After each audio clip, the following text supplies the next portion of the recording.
In today's story, our mighty heroes do what they do best on a show that's about playing a children's card game known as Duel Monsters. They talk a lot.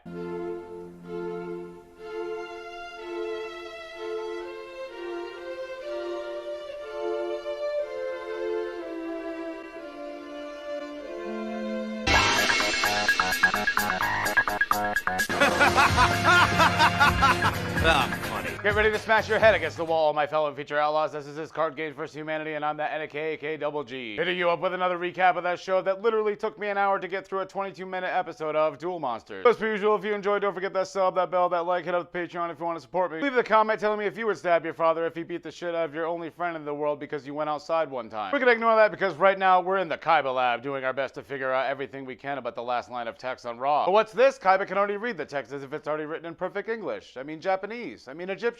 Fuck, this show is confusing. He collapses to his knees, assuming that Ishizu must be playing after duel mind games with him still. Telling Roland to let everyone know that curfew is at 10 p.m. and there will be no duels until we reach our landing in the morning. Hey, it says Yugi and Joey have some serious resting to do. It's very important they rest from all that card holding they've been doing all day. Bringing everyone into Mai's room before saying the same thing she says anytime she finds out one of her new friends is a liberal. We gotta get her mind back. Ishizu claims that there's still hope for Marik, who just used to be a regular annoying-ass child. I mean, he was stuck underground in what's basically a bigger solitary confinement for the entirety of his life while having to deal with his abusive father. But I mean, Ishizu can't imagine any single reason why he'd be angry. What happens if there's no way to save your brother? We all know what happens then.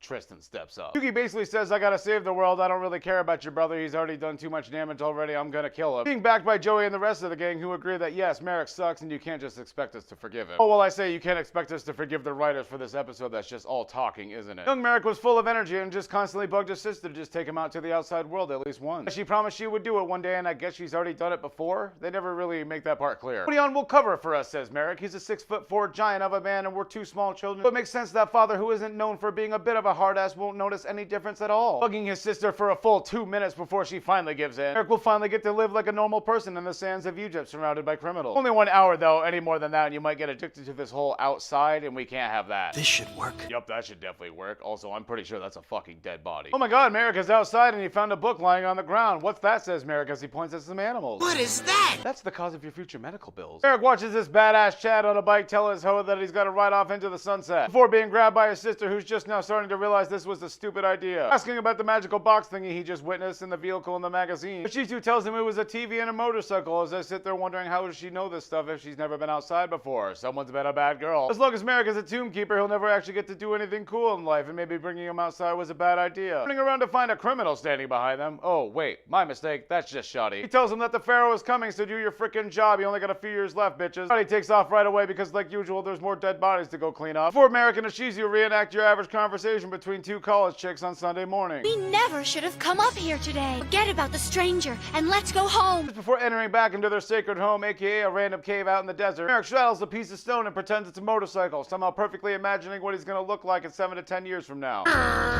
Remember, we can't wake father.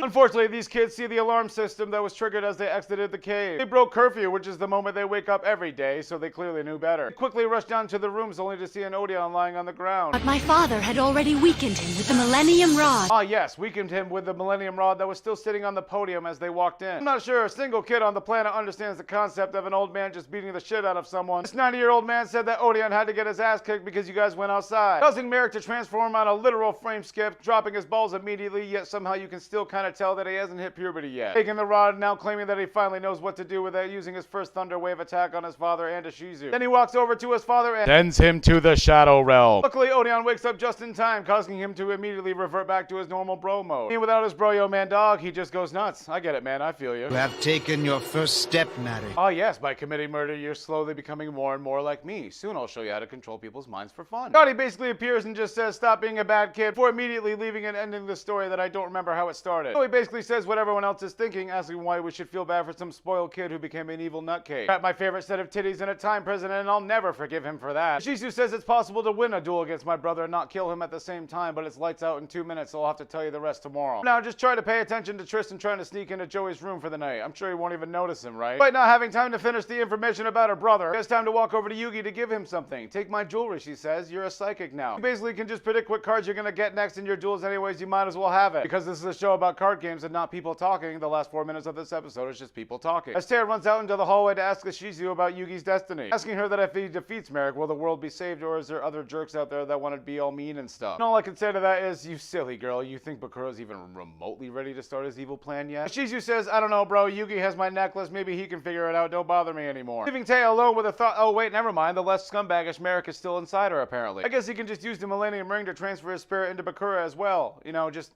any sort of how would be awesome. Let me guess. If we trust in the heart of the cards, we can beat this guy. Yes. You watch that and you tell me they aren't just literally bored of winning. Oh look everyone, it's evil Marik standing above Odeon, who's ready to stab him with this blunt cylinder. That fist you're making with that left hand, definitely not holding any sort of sharp object here. Nope, not at all. Bad for him though, there's a figure lurking in the shadows. That being Bakura, who is now double evil with Marik and the evil spirit inside him. Two men inside him at the same time, just another night for Bakura. I want my body back! I hear you. I say the same thing every year after Thanksgiving, my friend. Bakura says if I defeat you, I get his rod, or your rod. I mean, you know what I mean. I get the rod, and the rod is what I want. Being the total badasses that they are, both men use Thunder Wave back and forth on each other because apparently that's the only move that the ancients were able to have time to learn or imbue in these items. And I guess that tiny display is all it takes for evil Marik to be impressed and think that they have equal levels of power. Challenging them to a duel where the winner takes all. The episode ends with 3 men fighting over a rod. Well, that's it for this week's episode. I want to thank you all for watching, and of course a shout out to all my patrons. As I said in my community post, I'm going to be taking a big trip this week.